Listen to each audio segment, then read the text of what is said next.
ይሄን ቪዲዮ ይሰራሉት ማንንም ሰው ለማሳመን ማንንም ሰው ለማስረዳት ማንንም ሰው ይቀበለኛል ያምነኛል ብዬ ሳይሆን እኔ ለራሴ ሰላም በቃ ማለት አለብኝና ማውራት አለብኝ ብዬ ስለማስብ ነው። ልጁ በጣም በብዙ መንገድ ጌይ ሊሆን እንደሚችል የሚያሳዩ ነገሮችን አይተንበታለኝ። እኔ ሞቼ እንደው እኔ ዙሪያ ያሉትን ሰዎች ላብ ላላጠጣ የሚል ወጣት ነው ያለው።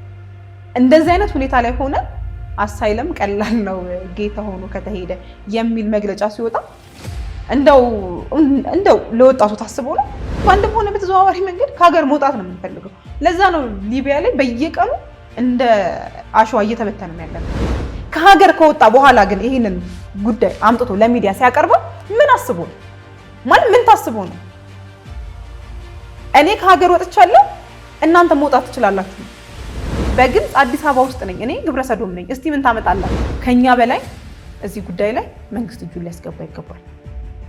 ከህግ በላይ ከጽሁፍ የዘለለ ነገር ሊደረግልን ይገባል። ልጆቻችንን እኛ አይደለንም አሁን እያሳደገን ያለነው፣ ልጆቻችንን እኛ አይደለም ዩቲዩብ ነው እያሳደገልን ያለው፣ ሶሻል ሚዲያው ነው እያሳደገልን ያለው። ቢያንስ ግን ህጉ እስኪሻር ድረስ በህጉ እንመራና እንደዚህ አይነት ሰዎችን አደብ አስይዙ። እንደ ማህበረሰብ እየከሰርን ይመስለኛል። እንደ ማህበረሰብ ክብራችንን እያጣን ይመስለኛል።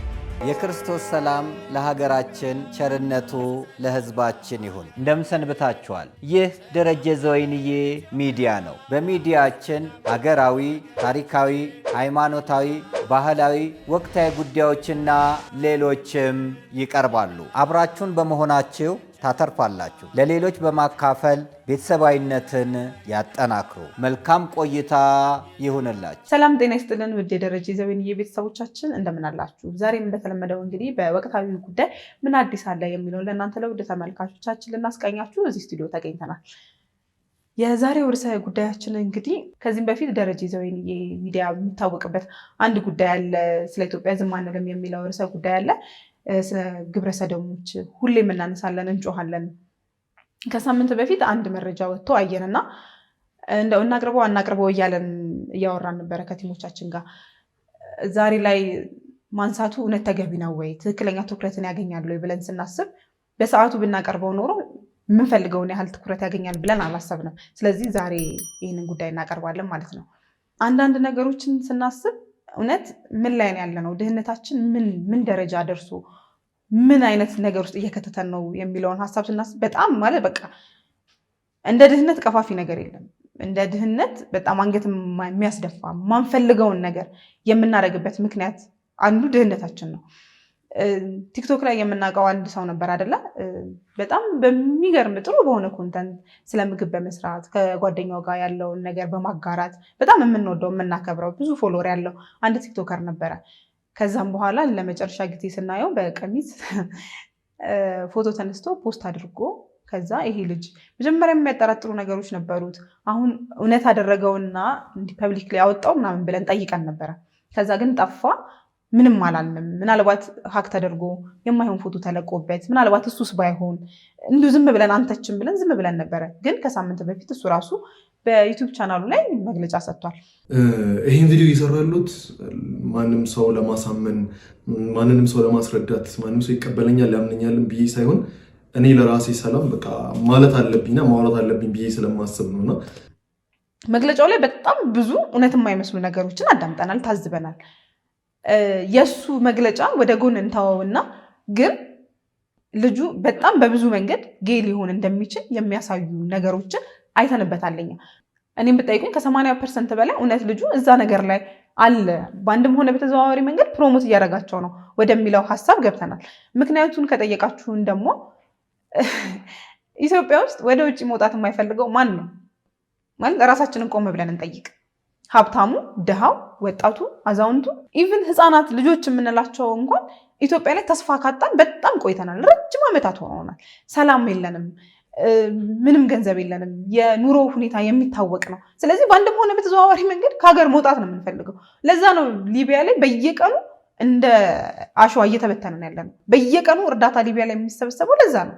ሰው በህይወቱ ፈርሞ እኔ ሞቼ ቤተሰቦቼን ላስተዳደር፣ እኔ ሞቼ እንደው እኔ ዙሪያ ያሉትን ሰዎች ላብ ላላጠጣ የሚል ወጣት ነው ያለው። እንደዚህ አይነት ሁኔታ ላይ ሆነ አሳይለም ቀላል ነው ጌይ ተሆኖ ከተሄደ የሚል መግለጫ ሲወጣ እንደው ለወጣቱ ታስቦ ነው? ከታሰበስ በእንደዚህ አይነት መንገድ ነው ወይ መውጣት የነበረበት? እነዚህ ነገሮች ድብቅ መደበቅ ብዙ ነገሮች አሉ አይደለ? ሳይታወቁ እኮ ቀርተው አይደለም፣ እኛ ሳናቃቸው ቀርተን አይደለም። ብዙ ጊዜ መምህር ይጮሃል አይደለ? ይሄንን ነገር ሳያቀርቱ አይደለም። እስከዛሬ አንድም ቀን አንስቶት አያውቅም አሳይለም ቀላል እንደሆነ። ግን እንደዚህ አይነት ነገሮች ከወጡ ተስፋ የቆረጠ ህዝብ ነው ያለው፣ ተስፋ የቆረጠ ወጣት ነው ያለው። እንደ አንድ ኦፕሽን እንደ አንድ ውጭ የመውጫ እድል እንደሚቆጠር ስለምናቅ ነበር ዝም ያለው። እንደዚህ አይነት ሰዎች ወጥተው ይሄንን ጉዳይ ሲያወሩት ይታወቃል። ይሄኛውም ኦፕሽን አለ፣ ይሄኛውንም ተጠቀሙት እየተባለ እንደሆነ ይታወቃል። ግልጽም ነው። እንደው ለወጣቱ አስቦ ከሆነ መጀመሪያውኑ አያሳውቅም ነበር አሉ አይደለ? ብዙ ቴክስቶች፣ በዛ ላይ ደግሞ የአጭር ጊዜ አይደለም፣ ስሜታዊ ሆኖ የተወሰነ ጉዳይ አይደለም ምናምን። ከትምህርት ቤት ከዩኒቨርሲቲ ጀምሮ እስካሁን የመጣ ፕሮሰስ ነው። በትንሹ 5 እና 6 ዓመት የሆነው ፕሮሰስ ነው።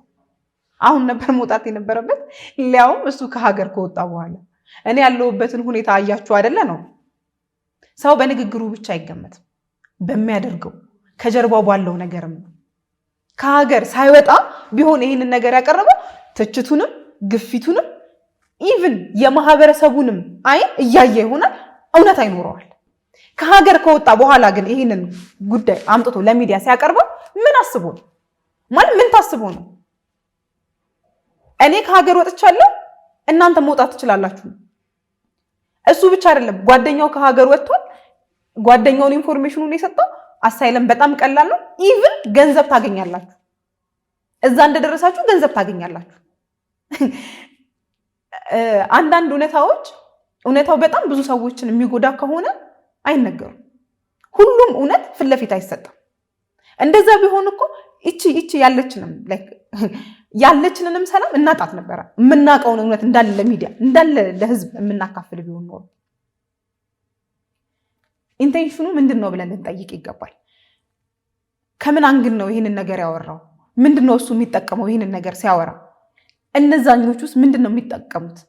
አይደለም እሱን እነ መምህር አብይን እነ መምህር ደረጀን ሌሎች እነ ነጋሽን ሌሎች እንደዚህ አይነት ጉዳይ ላይ የሚሰሩትን በአንድም ሆነ በሌላ መንገድ ግብረ ሰዶምን ፕሮሞት እያደረጋችሁ ነው ተብሎ ይተቹ የለን።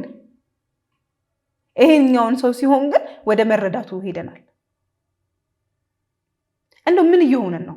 የቱ ጋር ነው መንገድ ተላልፈን እንደዚህ አይነት ሰዎችን ፕሮሞት ማድረግ የጀመርነው? ጸጥ ማለት የጀመርነው? ይሁን ይሄ ከሀገር ወጥቷል፣ ግን ኢትዮጵያ ውስጥ ያሉ አሉ። በግልጽ አዲስ አበባ ውስጥ ነኝ እኔ ግብረ ሰዶም ነኝ፣ እስቲ ምን ታመጣላችሁ? ያያችሁ አይደለ ያለውበትን ሰፈር አካባቢ የሚሉ በጣም ብዙ ሰዎች አሉ። እነዚህን ሰዎች እንዴት ነው ጸጥ ማለት የቻለ? የቅዱሳን ሀገር ናት፣ ህግ ያለባት ሀገር ናት። በጣም ብዙ ነገር ነው አይደለ ስለ ኢትዮጵያ የሚባለው። ህጋችን ይህንን አይፈቅድም፣ በግልጽ ይቃወማል። እስራት ሁላ አለው፣ ግን አላየንም። እንጠይቅ እስቲ። ጋዜጠኛ ሶፎንያስ የት ነው ያለው? ከዚህም በፊት ጠይቀን ነበር። ወደ ውጭ የሚወጣበት መንገድ ሰፊ ነው ብለን የራሳችንን ሀሳብ ሰጥተን ነበረ። እንደነዚህ አይነት ሰዎችን ስለምናውቅ ማለት ነው።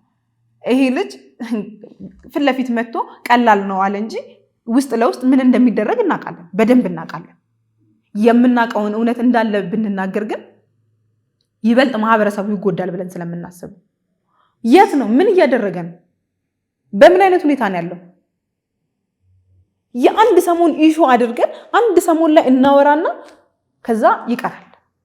ሁሉም ነገር ላይ ይሄ የግብረ ሰዶሞች ጉዳይ ብቻ ሳይሆን ሁሉም ነገራችን ላይ በየቀኑ አጀንዳ ይሰጠናል። በየቀኑ ጭንቅላታችን ትክክለኛውን ነገር ማሰብ አቁሟል። ዛሬ ምን ተፈጠረ ነው? ዛሬ ምን ሆነ ነው? እንዲህ ኢትዮጵያ ውስጥ በፊት ወንድ ልጅ እንደ ሴት ካወራ እንኳን በጣም ነበር የሚወገረው። በማህበረሰቡ በጣም ነበር የሚገለለው። ሳይወድ በግዱ ወንድነቱን ይይዝ ነበር። ሴት ልጅም ልክ እንደዛው። ሴት ልጅ እንደ ወንድ አክት ካደረገች፣ እንደ ወንድ ከለበሰች፣ እንደ ወንድ የሆነ ነገር ካደረገች ወደ ሴትነቷ እንድትመጣ ማህበረሰቡ ይቆነጠጣታል፣ ይገርፋል፣ ይመልሳል። አሁንስ የለም። ዋናው ሰውየውን ነው እንላለን። ያ አይዲዮሎጂ ነው እንላለን። ለምን ከሰርክሉ ወተን ዋናውን ነገር አናየውም? ለምን ስለ ሰውየው እንትን አንልም? ሰውየው ማስተማር የፈለገውን ነገር ለምን አንረዳም የሚል በጣም በርካታ ሰው አለ። እንደ ማህበረሰብ እየከሰርን ይመስለኛል። እንደ ማህበረሰብ ክብራችንን እያጣን ይመስለኛል። እንደዚህ አይነት ሰዎች እንደዚህ አይነት መረጃዎች እየወጡ በሄዱ ቁጥር በጣም ብዙ ነገ ላይ በግልጽ እናወራለን። እንደ ማህበረሰብ እጅግ በጣም ብዙ ጥያቄዎች አሉ። እጅግ በጣም 1 2 3 ብለን የማንዘረዝራቸው ማለት ነው። ከልጅነት ነው እየተሰራብን ያለው። አሁን ላይ ልጆችን ስናነሳ ህፃናቶችን የ2 ዓመት የ3 ዓመት ኢቭን የ1 ዓመት ህፃን እንኳን ስናነሳ ዩቲዩብ እናሳያለን። ኮኩሜሌን በጣም መከልከል ያለበት ብዬ የማስበው በጣም ብዙ ነገሮችን ወደ ግብረ ሰዶምነት ኖርማል ብለው እንዲያስቡ እየተደረገ ግን ምንድነው ማስተላለፍ የፈለጉት መልእክት ምንድነው? ለልጆቻችን እየሰጡ ያሉት ልጆቻችንን እኛ አይደለንም አሁን እያሳደገን ያለነው ልጆቻችንን እኛ አይደለም፣ ዩቲዩብ ነው እያሳደገልን ያለው፣ ሶሻል ሚዲያው ነው እያሳደገልን ያለው። በአንድም ሆነ በተዘዋዋሪ መንገድ እንሰጣለን ያያሉ። እኛ ብንከለክላቸው ጓደኞቻቸው ጋር ሌሎች ጎረቤቶች ጋር ዘመድ ጋር ምናምን ሲሄዱ የማየት ዕድላቸው እጅግ በጣም ሰፊ ነው። በቃ መቆም ሲኖርበት ማስቆም እንቀጥላለን። ትምህርት ቤቶች ውስጥ ምንድነው እየተካሄደ ያለው? በጣም ብዙ የመንግስት የግል ትምህርት ቤቶችን ማንሳት እንችላለን። ሺሻ የሚጨስባቸው፣ አሸሽ የሚጨስባቸው፣ በጣም ብዙ ነውር የሚደረግባቸው ትምህርት ቤቶችን ማንሳት እንችላለን።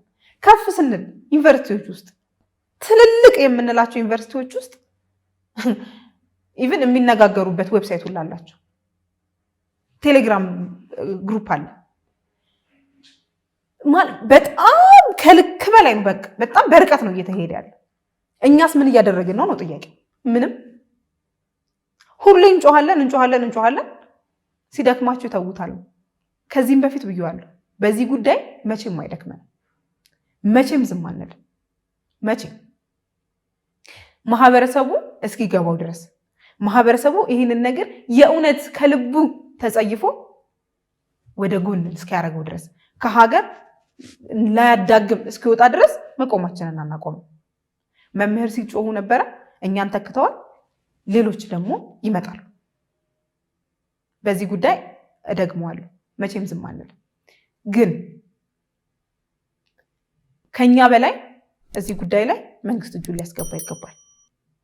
ከህግ በላይ ከጽሁፍ የዘለለ ነገር ሊደረግልን ይገባል።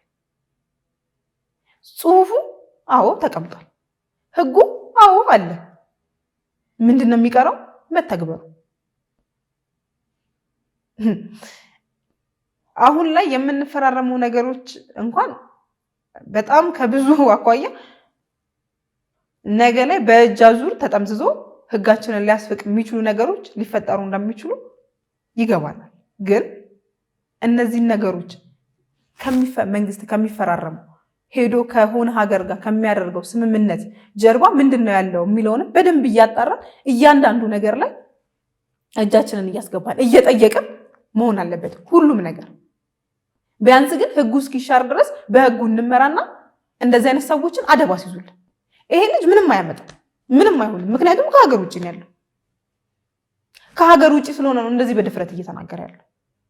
ኢትዮጵያ ውስጥማ ቢሆን ኖሮ ምን ሊፈጠር እንደሚችል እሱም ያውቀዋል። በትንሹም ቢሆን አንገቱን ይደፋል። አይዞ ከጎንህ ነን የሚሉት እንዳሉ ይታወቃል። ግን ማጆሪቲው ይሄን ነገር ስለማይፈልገው ወይም ደግሞ ቢፈልግም በግልጽ ስለማያሳየው ቢያንስ አንገቱን ይደፋ ነበር። አሁን ምንም አልመሰለውም። የተለያዩ የስልክ መረጃዎች እየወጡ ነው፣ የተለያዩ ፎቶዎች እየወጡ ነው። ኡኬርስ ምንም አልመሰለውም። ወጣ፣ ተናገረ፣ ህይወቱን ቀጠለ። የሚያስፈልገውን መረጃ በምን አይነት መንገድ ማህበረሰቡ ጋር ላድርስ አለ። የተሰጠውን ታርጌት መታ፣ ይህ ህይወቱን እየቀጠለ ነው። በዚህ ምክንያት ምን ያህል ሰዎች እናጣለን? ምን ያህል ወጣቶች እናጣለን? በነገራችን ላይ አሳይለም ሲሰጥ እንደዚህ አይነት ጉዳይ እንደው ባይኮን እንኳን ነው ተብሎ ከተሄደ በኋላ አሳይለም ሲሰጥ ገና ከኤርፖርት የሚቀበለን ማን ነው ብለን መጠየቅ። ጌነን ብለን ሄድን አይደለም? ማንም የሚቀበለን ጌ ነው የሚቀበለን። አንድ ሰው ጌነኝ ብሎ አይ እዛ ሲደርስ አይደለሁም ሊል አይችልም። እዛ ሄዶ ቢደፈር ማን ነው ተጠያቂ? ፈቅዶ ወዶ ያደረገው ነገር እኮ ደግሞ የማይሆንበት ምክንያት ምንም የለም። በምን ምክንያት ላይሆን ይችላል? አንድ ሰው አይደለም የሚጠብቀው፣ ማህበር ነው የሚጠብቀው። ነገሮች ለነሱ በጣም የቀለሉበት ምክንያት አለ። ስንት ሰው ይጋጋጥ የለ እንዴ ከሀገር ለመውጣት? በትምህርት ይሆናል፣ በስራ በጣም በብዙ መንገድ ከሀገር ለመውጣት ይጋጋጣል። እዛ 6 እና 7 ዓመት ኖሮ ሰው አሳይለም እየተሰጠው አይደለም። የነሱ ሲሆን ግን እዚሁ ኢትዮጵያ ውስጥ ሆኖ አሳይለም ተሰጥቷቸው የሚሄዱ በጣም በርካታ ሰዎች አሉ። ለምን? የእውነት ስለሆኑ። ይህም ልጅ ማስተላለፍ የፈለገው ይሄንን። እባካችሁ እንንቃ፣ እንጠይቅ፣ ነገሮችን በደፈናው አንመን። ከዚህ ጀርባ ምን አለ ብለን እንጠይቅ። ነገሮችን ቆም ብለን እናስብ። እንደተማረ ሰው እናስብ። እያንዳንዱ ነገር ያለ ምክንያት አይሆንም። እዚህ ርዕሰ ጉዳይ ላይ በጣም በርካታ ነገሮችን ማንሳት እንችላለን። ለዛሬ ግን እዚህ ላይ ይበቃናል። በሌላ ጊዜ በሌላ ርዕሰ ጉዳይ እዚህ ስቱዲዮ ተመልሰን እንገናኛለን። ለነበረን ጊዜ እያመሰገንኩኝ ቤተሰብ ያልሆናችሁ ቤተሰብ ሁኑ። ቪዲዮን ከወደዳችሁት ደግሞ ላይክ፣ ሼር፣ ሰብስክራይብ ማድረጋችሁን አትዘንጉ። መልካም ቆይታ።